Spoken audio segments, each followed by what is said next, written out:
Martin Luther King Jr. once said, "The time is always right to do what is right." Ethics is just the understanding of right and wrong. So what does that have to do with our communication, or specifically public speaking? Well, I want to share with you some ways that you can add ethics or layer ethics into your communication. But I want you to remember that your integrity, the trust that you have with your audience, is like a bridge. And it is the bridge that the truth of what you have to say will travel best. It's also the bridge that will hold the weight of hard information.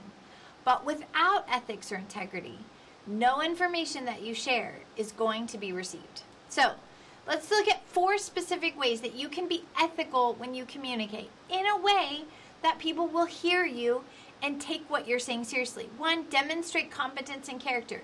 Maybe don't talk about things you don't really understand. And make sure that you're honest when you communicate. So knowing what you're talking about, being honest and having integrity with it. Respect your listeners' values. Don't demean them or belittle them. Take into consideration them. They are your audience when you're talking. Number 3, contribute to positive public discourse. So when people are sharing ideas, find ways that happens respectfully and in a way that people can disagree but still be friends, still learn from one another, and maybe even still like each other. And finally, use your free speech responsibly. It's not something for you to lord over people. It's not something for you to unload whatever you think or whatever you want, because that is an emotional release for you, but it's not communication that leads to connection. Now, as a student, I want to talk a little bit about ethics, specifically in the form of plagiarism. There is something I want you to take very seriously this semester, and that is when you put information in your speech that you will have collected from sources, you have to cite where you got it.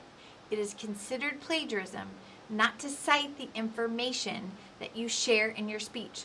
It's not on a form or piece of paper at the end, so this is different than English.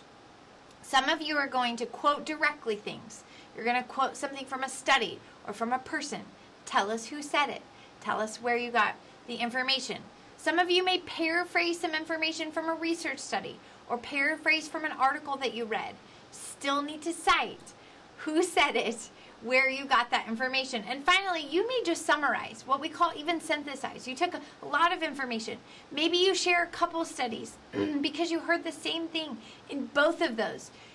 Whether you're quoting something directly, you're paraphrasing or summarizing, it is plagiarism if you do not cite where you got that information.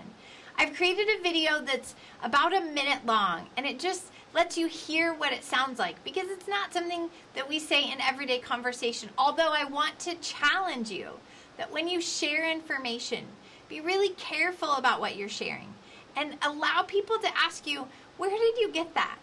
Because it could have been clickbait on social media, or it could be from an actual credible source. All right, we've talked about this study of right or wrong. I want to leave you with this really great quote.